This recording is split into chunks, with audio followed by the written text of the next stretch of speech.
அதே மாதிரி எங்கெங்கெல்லாம் போராட்டம் நடக்குதோ, எங்கெங்கெல்லாம் வந்து மக்களுக்கான குறைகள் இருக்கிறதோ, அந்தந்த இடங்களுக்கு தமிழக வெற்றிக் கழகம் மாவட்டம் ரீதியாக போயிட்டு இருக்காங்க. பட் நீங்கள் மாநில அளவிலான இல்லை தேசிய அளவிலான பிரச்சனைகளை கூட ரொம்ப ஒரு செலக்டிவாக கருத்தை சொல்கிறீங்களோ அப்படிங்கிற மாதிரி தோணுது. தமிழக வெற்றிக் கழகம் என்ன ஸ்டாண்டில் இருக்கிறாங்கிறத வந்து எப்படி புரிஞ்சுக்கணும்? கரெக்டு தான் சார். நீங்கள் சொல்கிற மாதிரி இது ரொம்ப செலக்டிவாக இருக்கும்னு நான் சொல்லிட மாட்டேன். ஒவ்வொரு விஷயத்திலையும் தலைவர் வந்து சில சந்திப்புகள் இப்போ அரசியலில் நடந்துகிட்டே இருக்குது. ஸோ அந்த சந்திப்புகளை அது குறித்த ஒரு பார்வை எதுவும் நீங்கள் வெளிப்படுத்துறீங்களா? முதல்ல சொல்லிட்டோம், நம்மளோட கொள்கை எதிரி யார், அரசியல் எதிரி யார். நாம் தமிழர் கட்சி ஒரு பகை சக்தியாக பார்க்கிறோம்னா இல்லை. இன்னும் சொல்ல போனால் அவங்கள பெரிய பொருட்டாவே நாங்கள் பார்க்கலாம். சீமான் அவர்களுடைய எதிரி யார்? திமுகவுக்கு எதிர்த்து அவர் அரசியல் செய்ய போறாரா, இல்ல தமிழக வெற்றிக் கழகத்தை எதிர்த்து அரசியல் செய்ய போறாரா? இந்த வீடியோவை உங்களுக்கு வழங்குபவர்கள் paces pay, secure digital payments with multiple features and great success rate. வணக்கம் நேயர்களே, OH தமிழ் உரையாடலில் இன்று நம்மோடு தமிழக வெற்றிக் கழகத்தினுடைய செய்தி தொடர்பாளர் திரு ஜெகதீஸ்வரன் அவர்கள். அவர் அன்போடு வரவேற்கிறோம். சார் வணக்கம். வணக்கம் சார். மாநாட்டுக்கு பிறகு களத்தில் எப்படி தெரியுது உங்களுக்கு? ஒரு வேகம் இருக்கிற மாதிரி தெரியுதா, இல்லை ஆஸ் யூஷுவல் உங்களுடைய ரொட்டீன் ஒர்க்கு போயிட்டுருக்கிற மாதிரி பார்க்குறோம்? மாநாட்டிற்கு பிறகு ஒரு 2-3 விஷயங்கள் சொல்லலாம். ஒன்று, இப்போ தமிழ்நாடு முழுக்க ஒரு பிரச்சனை நடந்துட்டு சார். இந்த ஆக்கிரமிப்புகளுக்காக மக்களை வந்து காலி பண்ணி தொலை தூரத்தில் கொண்டு போய் போடுறது. இப்போ சென்னையில் நமக்கு தெரியும், பெரும்பாக்கம் போன்ற பகுதிகளில் இது முன்னாடியே நடந்துகிட்டு இருந்தது சார். இப்போ ரீசெண்டாக பார்த்தீங்கன்னா எல்லா மாவட்டங்கள்லையுமே நடக்குது. அது வந்து கொஞ்சம் கொஞ்சமாக அதை குடிசைகள் இல்லாமல் செய்வது அப்படிங்கிறது வந்து உண்மையிலே குடிசைகள் இல்லாமல் செஞ்சு அவங்கள சரியான ஒரு வாழ்விடத்திற்கு கொண்டு போய் ஒரு தரமான வாழ்க்கையை கொடுக்கறது இல்லை. எப்படியாவது மக்களை கொண்டு போய் எங்கேயாவது வெளியே போட்டுரும் அப்படிங்கிறதுல இப்போ மதுரையில் நடக்குது, திருநெல்வேலியில் நடக்குது, சென்னையில் நடக்குது, எல்லா பகுதியும் நடந்துட்டு மக்கள் போராடிட்டு இருக்காங்க. இதில் குறிப்பாக மதுரையில் வந்து முல்லை நகர் அப்படிங்கிற ஒரு இடம், அந்த இடத்துல வந்து ஒரு 500க்கும் மேற்பட்ட குடும்பங்களை காலி பண்ணி எப்படி சென்னையில் மாதிரி ஒரு 30-40 கிலோமீட்டர் தள்ளி இடத்துல விடுறாங்க. இப்போ அதற்காக ஒரு போராட்டம் நடக்குது. அந்த போராட்டத்தில் நம்ம தமிழக வெற்றிக் கழக தோழர்கள் கலந்துக்கிட்டு மக்களுக்கு என்ன கோரிக்கை, நியாயமான கோரிக்கை அதை செஞ்சு கொடுங்க அப்படி வராங்க. இன்னொன்று நீங்கள் பார்த்துருப்பீங்க, சென்ற வாரத்தில் மதுரை விமான நிலையத்தை நம்ம விரிவாக்கம் பண்ணுறோம் அப்படி சின்ன உடைப்பு கிராமத்தில் திடீர்னு ஒரு ஆயிரக்கணக்கான காவல்துறையினர் ஒரே நாளில் காலையில் போய் இறங்கி எல்லாத்தையும் காலி பண்ணுங்கன்னு சொல்லிட்டு அவங்கள அடித்து வரட்டுற ஒரு சூழல் வருது. மக்கள் அப்பொழுதே ஒரு 4-5 நாளாக போராடிட்டு இருக்காங்க. அந்த போராட்டத்தில் நம்ம தோழர்கள் போய் பங்கெடுத்து உங்கள் நியாயமான கோரிக்கை என்னென்னா, நாங்கள் என்ன இடம் கொடுத்தோமோ அந்த இடத்திற்கு மாற்று இடம் கொடுங்க. நீங்கள் ஏற்கனவே தொகை கொடுத்தீங்க, அந்த தொகை வந்து 2024 வழிகாட்டு மதிப்பின்படி இல்லாமல் 2009 வழிகாட்டு மதிப்பின்படி கைடன்ஸ் வேலைப்படி இருக்குது. அப்போ அதுக்கு ஒரு நியாயமான தீர்வு ஒன்று வேணும்னு சொல்லிட்டு அவங்க போராடுறாங்க. அதுக்கும் நம்ம தோழர்கள், பல கட்சி தோழர்களும் வந்தாங்க. நம்ம தோழர்களும் அங்கே போய் அவங்களுக்கு ஆறுதல் கொடுத்துட்டு அது நியாயமான கோரிக்கையே ஏற்படும். அதே மாதிரி எங்கெங்கெல்லாம் போராட்டம் நடக்குதோ, எங்கெங்கெல்லாம் வந்து மக்களுக்கான குறைகள் இருக்கிறதோ, அந்தந்த இடங்களுக்கு தமிழக வெற்றிக் கழகம் மாவட்டம் ரீதியாக போயிட்டு இருக்காங்க. சரி, வந்து ஒரு மாநிலம் அளவில் ஒரு பெரிய போராட்டத்தை கையில் எடுக்காட்டியும் மக்களோட பிரச்சனைகளை போய் அட்ரஸ் பண்ணுறது, மக்களை தெரிஞ்சுக்கிறது, அதற்கு என்ன தீர்வுகளை முன்வைக்கிறது அப்படிங்கிற ஒரு இடத்திற்கு நடந்திருக்கும். அறிக்கைகள் வாயிலாக நீங்கள் பார்த்தீங்கன்னா, மாநாடு முடிந்த பிறகு தீர்மானங்கள், முக்கியமான சில கேள்விகள் நீங்களே பல தடவை கேட்டிருப்பீங்க. இந்த பிரச்சனைக்கு நீங்கள் என்ன பதில் சொல்றீங்க, பரந்தூர் விமான நிலையம் குறித்து தமிழக வெற்றிக் கழகத்தோட பார்வை என்ன, ஒரே ஒன் நேஷன் ஒன் எலெக்ஷன் குறித்து உங்களோட பார்வை என்ன, சட்டம் ஒழுங்கு பிரச்சனை நடக்குது. இப்போ இதற்கெல்லாம் வந்து தமிழக வெற்றிக் கழகம் முன்வைக்கின்ற விஷயங்கள் என்ன? இப்போ கூட பார்க்குறோம், நேற்று மாவீரர் நாள் நடந்துச்சு. இப்போ மீனவர் பிரச்சனைக்கு நம்ம என்ன முன்வைக்கிறோம், ஈழத்தமிழர்களுக்கு நம்ம என்ன பொது வாக்கெடுப்பு சொல்கிறோமா என்ன அப்படிங்கிற விஷயங்கள்லாம் தீர்மானங்களாக ஏற்றப்பட்டது. அதற்கு பிறகு நடந்த சில சம்பவங்களுக்கு தமிழக வெற்றிக் கழகம் அறிக்கை வாயிலாக அறிக்கைகள் கொடுத்தோம். இந்த கத்தி குத்தோடு நடந்துச்சு. ஒரு மருத்துவர் வந்து போய் குத்தப்பட்டார். அவர் வந்து நல்ல வேளை பிழைச்சிட்டாரு. பட் ஆனால் அங்கே இருக்கிற பாதுகாப்பு குறைபாடுகள், என்ன சிக்கல்கள் அப்படிங்கிற விஷயங்கள் தொடர்ச்சியாக இன்னும் பல சட்டம் ஒழுங்கு பிரச்சனை நடந்துட்டு இருக்கத அப்படிங்கிறத பார்த்தோம். ஸோ அந்த மாதிரி விஷயங்களுக்கெல்லாம் நம்ம வந்து ரியாக்ட் பண்ணிட்டு இருக்கோம் அப்படிங்கிறத பார்க்கிறோம். கட்டமைப்பு ரீதியாக பொதுச் செயலாளர் அவர்கள் பல மாவட்டங்களுக்கு பயணிக்கிறார் ஒரு பக்கம். இன்னொரு சில மாவட்டங்கள் அங்கிருந்து வந்து பொதுச் செயலாளர் பார்த்து சில சவால்கள்லாம் இருக்கு. ஏன்னா அடுத்ததாக பெரிய அறிவிப்பு என்று பார்த்தால் கட்டமைப்பு ரீதியாக அதிகாரப்பூர்வமாக மாவட்ட பொறுப்பாளர்களை போடணும் அப்படிங்கிறது, அதற்கான வேலைகள் நடக்குது. செய்தி தொடர்பாளர்கள் அணி எங்களை கூப்பிட்டு சந்திச்சாங்க, வழக்கறிஞர்கள் அணி தனியாக கூப்பிட்டு சந்திச்சாங்க. இப்படி ஒவ்வொரு அணியாக நம்ம எந்தெந்த அணிகள்லாம் ஸ்ட்ராங் பண்ணணும், இதெல்லாம் நம்ம வந்து பலப்படுத்தணும் போன்ற விஷயங்களும் தொடர்ச்சியாக நடந்துகிட்டு இருக்கு. ஓவராலாக ஒரு ஆக்டிவ் ஸ்டேஜில் தொடர்ச்சி. இப்போ பனையூருக்கு வந்தீங்கன்னா தினமே வந்து நூற்றுக்கணக்கான மக்கள் சந்திக்கிறாங்க. சில பேர் கட்சியில் இணையணும்னு விருப்பம் தெரிவிக்கிறாங்க, சில பேர் தங்களோட குறைகளை சொல்கிறாங்க. இப்படி ஒரு பக்கம் போயிட்டு இருக்கு. தலைவர்கள் இந்த ஷூட்டிங் போயிருந்தாங்க. ஷூட்டிங் வந்த பிறகு நீங்கள் அந்த நிலம் கொடுத்த விவசாயிகளுக்கு அவர்களுக்கு ஒரு விருந்து ஒன்று கொடுத்தாங்க. அந்த விருந்தில் வந்து எந்தெந்த விவசாயிகள்லாம் நிலம் கொடுத்தாங்களோ அவங்களை ஒரு பாராட்டி விருந்து கொடுத்தாங்க. அதே மாதிரி இந்த மாநாட்டில் இறந்து போன ஒரு 6-7 நபர்களுக்கு அவர்களுக்கான நிவாரண தொகையாக நம்ம கொடுக்கலாம் அப்படின்னு சொல்லிட்டு இன்னைக்கு அந்த வேலையும் பண்ணிட்டு இருக்காங்க.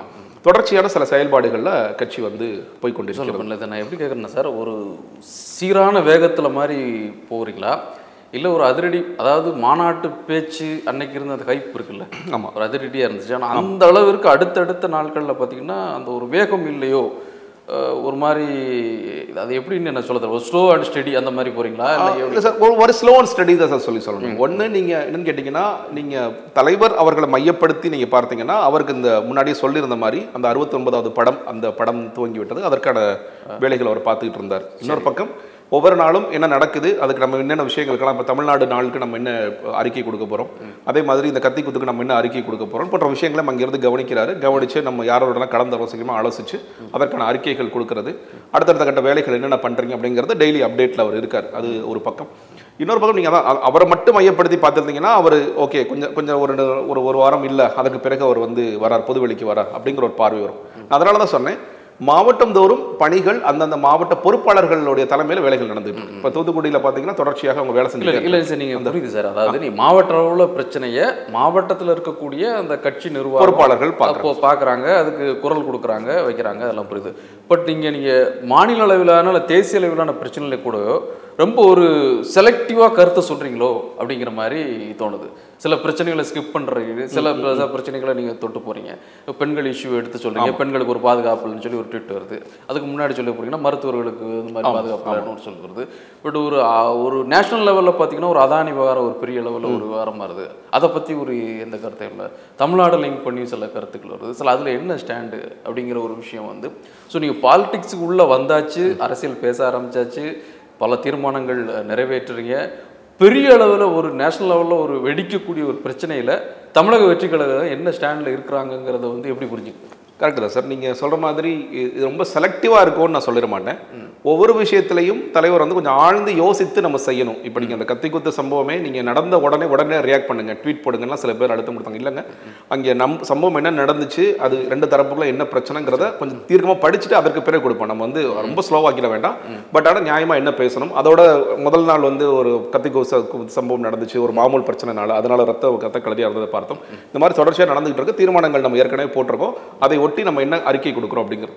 நீங்க ஒவ்வொரு பிரச்சனையிலுமே தலைவர் என்ன யோசிக்கிறாருன்னா, நம்ம டீட்டெயிலாக கொஞ்சம் படிச்சுட்டு அதுக்கு பிறகு நீங்க, அதாவது இப்போ நாங்கள் ஒரு விஷயம் சொல்றோம், எடுத்துட்டு போறோம், இல்லை அவர் பார்க்குறாருன்னா அது அறிக்கை வருவதற்கு முன்னாடி அவர் வந்து யாராட்டெல்லாம் பேசணுமோ, இது குறித்த எக்ஸ்பர்ட்ஸ் யாராவது பேசணும்னா பேசிட்டு அதற்கு பிறகு கொடுக்கணும்னு அந்த ஒரு சின்ன கேப் இருக்கு. அது வந்து அங்கே இது பேசவே மாட்டோங்க கிடையாது. ஏன்னா இப்போ கரப்ஷன், கபடதாரிகள், ஊழல் ஆட்சின்னு சொல்லி தான் நம்ம பேசுகிறோம், குடும்ப ஆட்சின்னு சொல்லி பேசுகிறோம்.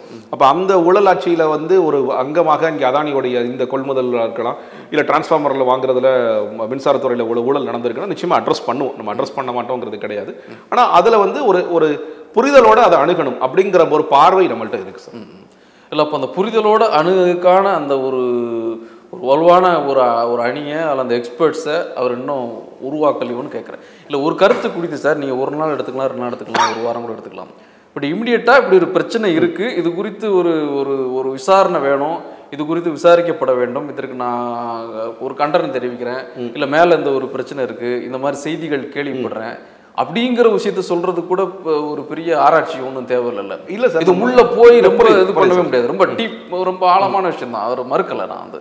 ஆனால் ஒரு சின்ன ஒரு விஷயத்த கூட அந்த ஒரு சின்னதாக இதை பற்றி ஒரு தீவிர விசாரணை நமக்கு தேவைப்படுது சொல்கிறாங்களே, எதிர்க்க எடப்பாடியோ அல்லது மற்ற எதிர் அணியில் இருக்கக்கூடியவங்களோ சொல்கிற மாதிரி இது குறித்து நீங்கள் வெளிப்படையாக பேசணும், ஒரு வெள்ளை அறிக்கை இப்படிலாம் கேட்குறாங்களா? இதை சொல்கிறதுக்கு என்ன? இல்லை சார், அதான் சொல்கிறேன். இப்போ நீங்கள் இப்போ நீட் விவகாரம் நம்ம கையில் எடுக்கும் பொழுது உடனடி தீர்வு என்ன, இடைக்கால தீர்வு என்ன, நீண்ட கால தீர்வு என்ன, நீண்ட கால பிரச்சனை சார். நான் சொல்கிறேன் நீட் புரியுது சார், காவிரி மழை நதிநீர் பிரச்சனை, இதெல்லாம் காலகாலமாக இருக்க கண்டிப்பாக அது ஓகே.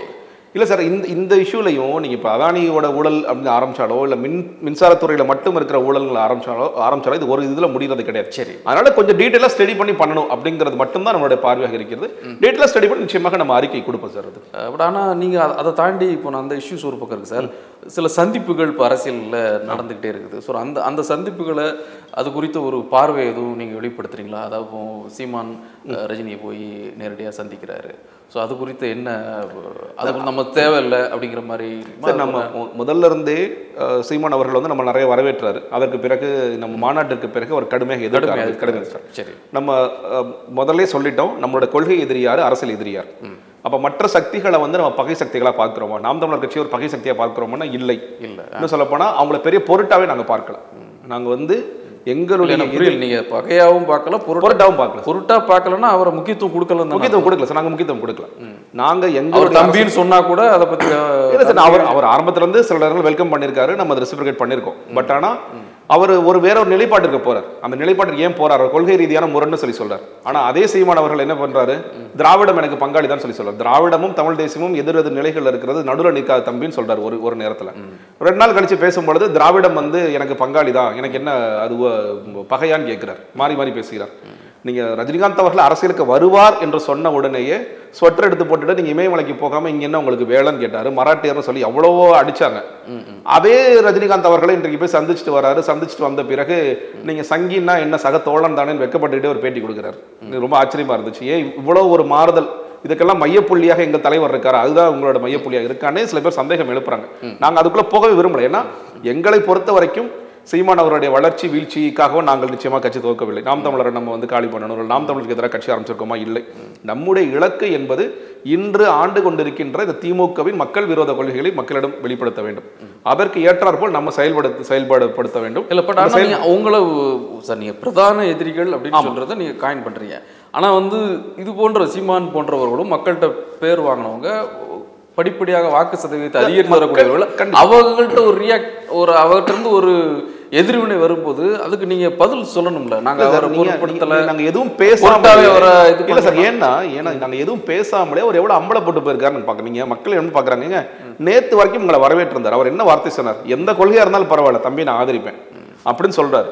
அடுத்த நாள் கொள்கை எனக்கு முரணாக இருக்கிறது, அதனால நான் வந்து அவர் எதிர்க்கிறேன். அதான் என்ன சொல்ற, அதை தெளிவுபடுத்துறாரு சார். நீங்க 2 கொள்கையை சொல்றீங்க, தமிழ் தேசியம் சொல்றீங்க, திராவிடத்தை வச்சிருக்கீங்க. எப்படி ரெண்டையும் எப்படி நீங்க உங்களுக்கு ஒரு கொள்கையா இருந்தா? அதே சீமானவர்கள் முந்தா நாள் என்ன பேசுறாரு? திராவிடம் எனக்கு பங்காளி தான் அப்படி சொல்லி சொல்றாரு. இப்போ என்ன ஆயிடுச்சுன்னா, சீமான் அவர்களுடைய எதிரி யார்?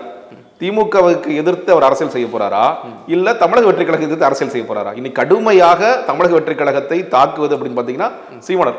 அப்ப உங்களோட நோக்கம் என்ன, உங்க இலக்கு என்ன ஆயிடுச்சுன்னு ஒரு கேள்வி வரும் இல்லையா? எங்களுடைய இலக்குல நாங்க ரொம்ப தெளிவா இருக்கும். எங்களுடைய இலக்கு என்பது மத்தியில் ஆள்கின்ற பாஜக, மாநிலத்தில் ஆள்கின்ற திமுக. சீமானோட இலக்கு என்ன? நாங்க தமிழக வெற்றி கழகத்தை அட்டாக் பண்ணணும் போல இருக்கு அப்படின்னா மக்கள் யோசிப்பாங்க, ஏன் உங்களுக்கு ஒரு அஜெண்டா மாறுது? இந்த அஜெண்டாவை யார் உங்கள்கிட்ட மாத்துறா அப்படிங்கிற ஒரு கேள்வி எழும். ஒரு காலத்தில் நீங்கள் கடுமையாக விமர்சித்த ரஜினிகாந்த் அவர்களை நீங்க போய் சந்திக்கிறீங்க அப்படிங்கிற செய்தியே என்ன மக்கள் எப்படி பார்ப்பாங்க? நீங்க பாஜக பி டீம்னு நாம் தமிழரை விமர்சிக்கும் பொழுது நானே பல தடவை சொல்லுங்க, இல்ல யாருமே பி டீம் விமர்சிக்காதீங்க, அவங்களுக்கு சின்ன கூட கிடைக்கிற கஷ்டம் இருந்துச்சு, அவங்களுக்கு என்னைய ரைடெல்லாம் அடிக்கிறாங்கன்னு பார்த்தோம். அப்படி இருக்கும்போது எப்படி பாஜக பி? ஆனா இன்னைக்கு அந்த மாதிரியான ஒரு ரஜினிகாந்த் அவர்கள் பல நேரங்களில் வலதுசாரி கருத்துக்களை வெளியே தெரிவிச்சுறாரு.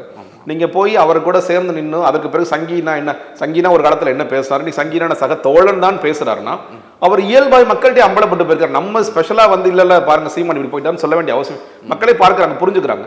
நீ பல கட்சி தோழர்கள், அவங்க இருக்கிற தோழர்களுக்கே பெரிய ஒரு தர்ம சங்கடமான நிலையில இருக்கிறாங்க. என்னங்க அவர் அப்படி பேசுறாரு இப்படி பேசுறாரு மாறி மாறி பேசிட்டு இருக்காரு, அவர் யாரை எதிர்க்கிறதுக்கு நீங்க அரசியல் பண்றாருன்னு அவங்க கட்சிக்குள்ளேயே அந்த குரல்கள் கேட்கும் பொழுது நம்ம சிறப்பாக போய் அதை செய்ய வேண்டிய அவசியம் இல்லை. விஜய் விமர்சிக்க தேவையில்லை, சீமானே தன்னால அம்பலப்பட்டு போயிருக்காரு சார். டெய்லி அம்பலப்பட்டுட்டே தான் இருக்காரு. அவர் அந்த மாநாட்டுக்கு பிறகு பயங்கர பதட்டமான தலைவராக மாறி ஒவ்வொரு நாளும் என்ன பேசுவதுன்னு தெரியாமல் இன்னைக்கு பேசிக் கொண்டிருக்கின்றார். கொள்கை நிலைப்பாடு அவர் ஒரு சொல்ற தமிழ் தீவிர தமிழ் தேசியம். தமிழக வெற்றி கழகம் அதை சந்தேகப்படுதா? இது என்ன நடக்குது சந்தேகப்பட சார். அதான் நம்ம அவ்வளவு பெரிய விஷயமா நான் எடுத்துக்கவே இல்லை. சரி, மக்கள்கிட்ட தானாவே அம்பலப்பட்டு போயிருக்காரு.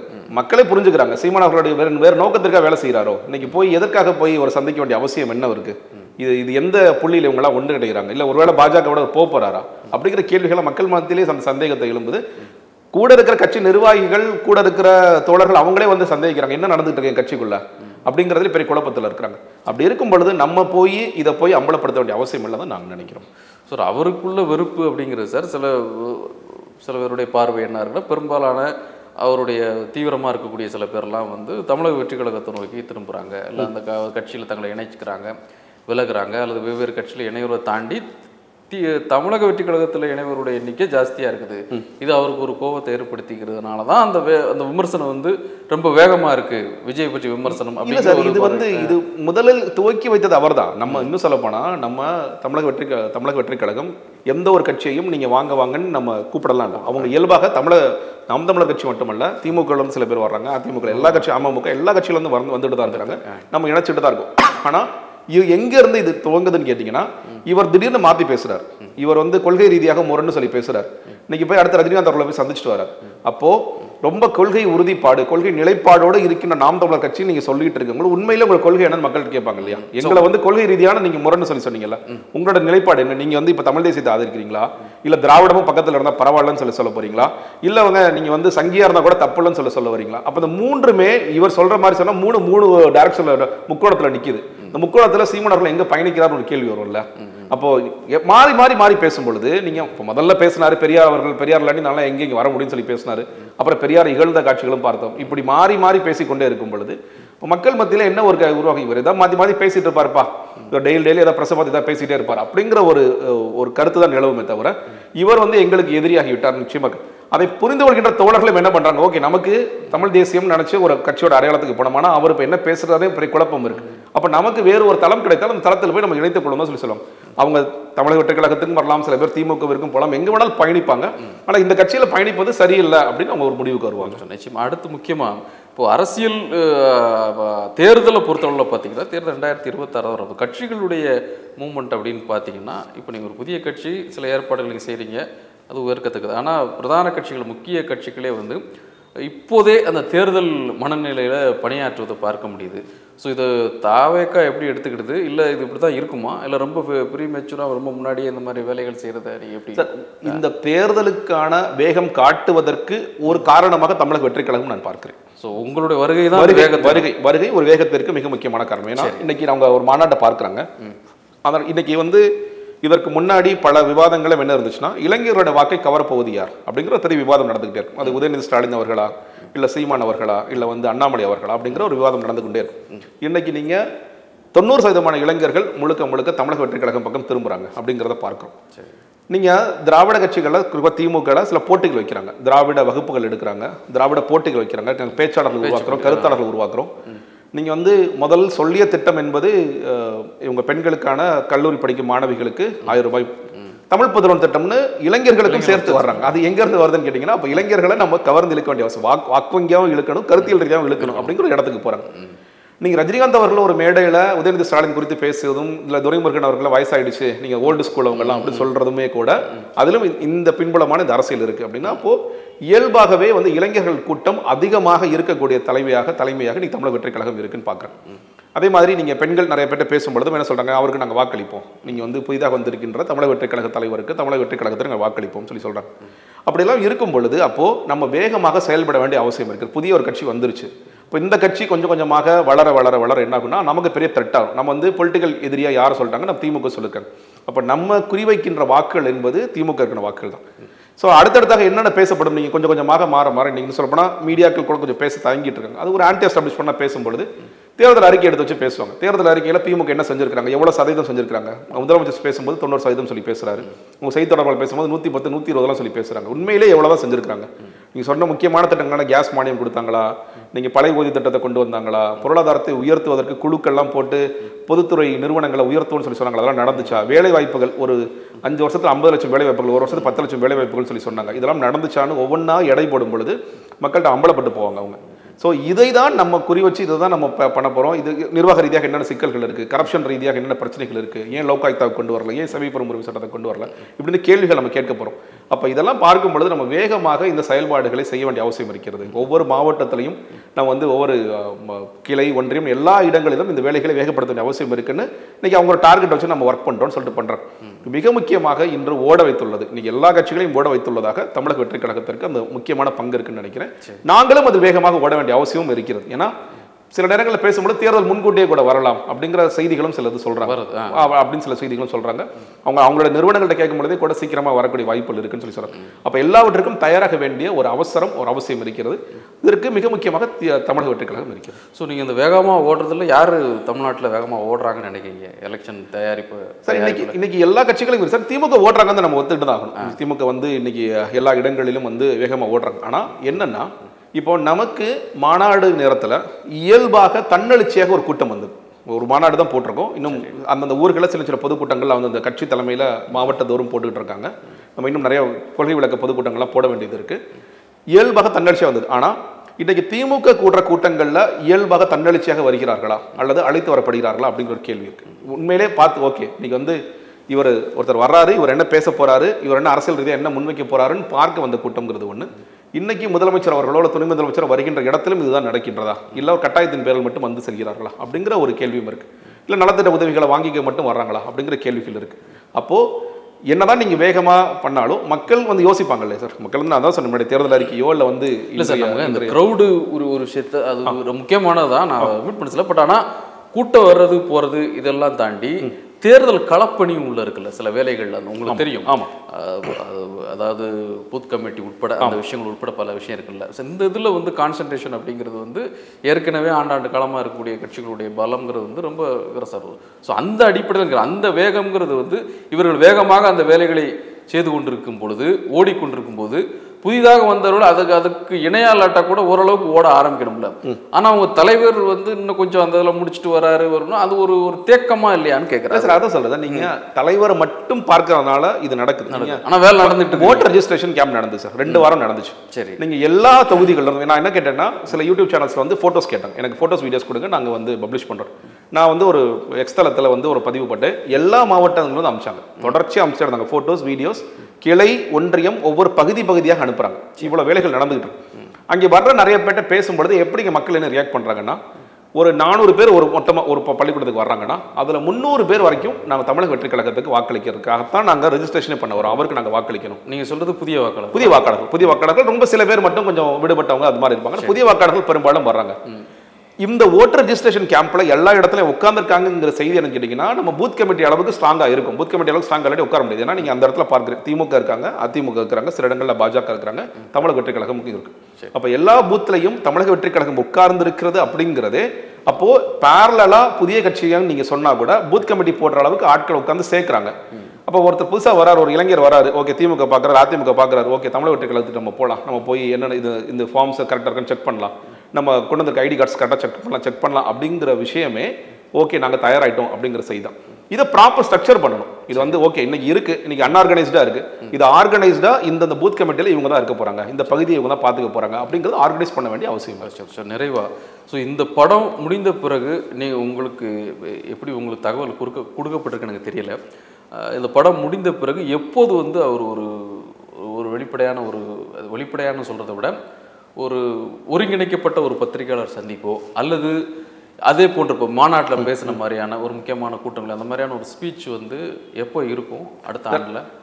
ஒன்று, இது வந்து இந்த மாநாடு முதல் மாநாடு, இதற்கு பிறகு மாநாடுகளும் இருக்க போகின்றது. மண்டல ரீதியாக மாநாடுகளும் பிளான் வச்சிருக்கோம். ஏன்னா இன்னைக்கு நடந்தது கிட்டத்தட்ட வட மாவட்டத்தில் நடந்துருச்சு. நான் வந்து மேற்கில் இருக்கு, தெற்கு தென் மாவட்டங்கள், இந்த மாவட்டங்களை மையப்படுத்தி சில மாநாடுகளும் பிளான்ல இருக்கு. சரி, சுற்றுப்பயணமும் இருக்கு, நடைபயணம். சுற்றுப்பயணம் நான் மீன் பண்றது மாவட்டம் தோறும் நிர்வாகிகளை சந்திச்சு அவங்களுடைய பிரச்சனைகள் என்ன அதெல்லாம் பார்க்கிறது. நீங்க வந்து கட்டமைப்பு ரீதியாக நம்ம எவ்வளவு பலமா இருக்கிறோம் அப்படிங்கிறத பார்க்கறது. நடைபயணங்கள் என்பது நீங்க மக்களுடைய பிரச்சனைகளை குறைகளை கேட்பதற்கு அது எல்லாமே கொஞ்சம் லேட்டரா தான் நடக்கும். ஆனா அந்த மக்கள் மாநாடுங்கிறது இமிடியேட்டா ஒரு அடுத்தடுத்ததாக இந்த மழை விட்ட பிறகு ஒவ்வொரு மாவட்டங்கள் சில மாவட்டங்களை மையப்படுத்தி, தென் மாவட்டங்கள்லாம் மையப்படுத்தி ஒரு மாநாடாக இருக்கும், அடுத்த மேற்கு மாவட்டங்களை மையப்படுத்தி ஒரு மாநாடாக இருக்கும். இந்த மாதிரியான திட்டங்களும் இருக்கிறது. பத்திரிகையாளர் சந்திப்பு என்பது நீங்க சொல்ற மாதிரி நீங்க அது படம் முடிக்கணும்னு கூட அவசியம் இல்லை, அதற்கு முன்னாடியே அதற்கான ப்ரிப்பரேஷன்ஸும் போயிட்டு தான் இருக்கு. நீங்க ஏன்னா எல்லாருடைய கேள்வி நான் போற எல்லா யூடியூப் சேனல்ஸ்லையும் மெயின் ஸ்ட்ரீம் கேட்கிற கேள்வி, தலைவர் எப்ப பத்திரிகை சந்திப்பாரு, தலைவர் எப்ப தனிப்பேட்டிகள் எல்லாம் கொடுப்பாருன்னு ஒரு கேள்வி இருந்துகிட்டு தான் இருக்கு. ரொம்ப நியாயமான கேள்வி தான். அதற்கான ஏற்பாடுகளும் செய்து கொண்டு தான் இருக்கு. நீங்க சொல்ற மாதிரி சில இஷ்யூஸை நம்ம வீக்லி ஒன்ஸ் இல்லை வந்து 15 days ஒன்ஸ் நம்ம அட்ரஸ் பண்ணணும், நம்ம வந்து தலைவர் அட்ரஸ் பண்ணணும், பொதுச்செயலாளர் அட்ரஸ் பண்ணணும் அப்படிங்கிறது இருக்கு. அதற்கான ஏற்பாடுகளும் ஒரு பக்கம் போயிட்டு தான் சார். அது டைம் கரெக்டாக சொல்ல முடியல, கரெக்டாக சொல்ல முடியாது. ஆனால் நிச்சயமா நடக்கும். நீங்க வந்து பத்திரிகையாளரே சந்திக்காம தேர்தல் சந்திச்சிருவாரானா இல்ல, பத்திரிகையாளர் சந்திப்பார். நீங்க வந்து பிரதமர் மாதிரி இருக்க போறாரானா இல்ல, பிரதமர் மாதிரி இருக்க போறது கிடையாது. அவர் நிச்சயமாக சந்திப்பார், சந்தித்து பத்திரிகையாளர் உரையாடல். அந்த காலதாமதம்ங்கிறது வந்து பத்திரிகை எதிர்கொள்வதற்கு தன்னை தயார்படுத்திட்டு இருக்கான காலதாமதமா இயல்பா ஏற்படக்கூடிய இடைவெளியான இல்ல சார், அப்படின்னு சொல்லிட முடியாது. நீங்க அதான் சொல்லல, ஒவ்வொரு விஷயத்திலையும் அவர் இப்ப எந்த ஒரு கேள்வி கேட்டாலும் அவர் ஆழ்ந்து நம்ம முழு தகவலோட பேசணும் அப்படிங்கிறது ஒன்று நினைக்கின்றார். சரி, அதுதான் மிக முக்கியமான, அதுதான் தயாராகிறார் அப்படி கூட சொல்லலாம். நீங்க வந்து அது முழு தயார் நிலையோட வரணும்னு நினைக்கின்றாரு. ஒரு தொடர்ச்சியா எல்லாத்தையும் விஷயம் இப்ப நீங்க ஒரு சம்பவம் நடக்குதுன்னா அந்த சம்பவம் குறித்து ஃபுல்லா படிச்சு தெரிஞ்ச பிறகுதான் ட்வீட்டே போடணும்னு நினைக்கிறாரு. மேம்போக்காத விஷயங்கள் சொல்லிடக்கூடாது, நம்ம கண்டிக்கிறோம் அப்படிங்கறதெல்லாம் அறிக்கையில நம்ம ஆக்கப்பூர்வமா என்ன சொல்லணும் அப்படிங்கறத ரொம்ப தெளிவா யோசிக்கிறாரு. அது ஒரு முக்கியமான காரணம். நன்றி. இந்த வீடியோ உங்களுக்கு பிடிச்சிருந்தா லைக் பண்ணுங்க, ஷேர் பண்ணுங்க, கமெண்ட் பண்ணுங்க. மறக்காம OH தமிழ் சேனலுக்கு சப்ஸ்கிரைப் பண்ணுங்க.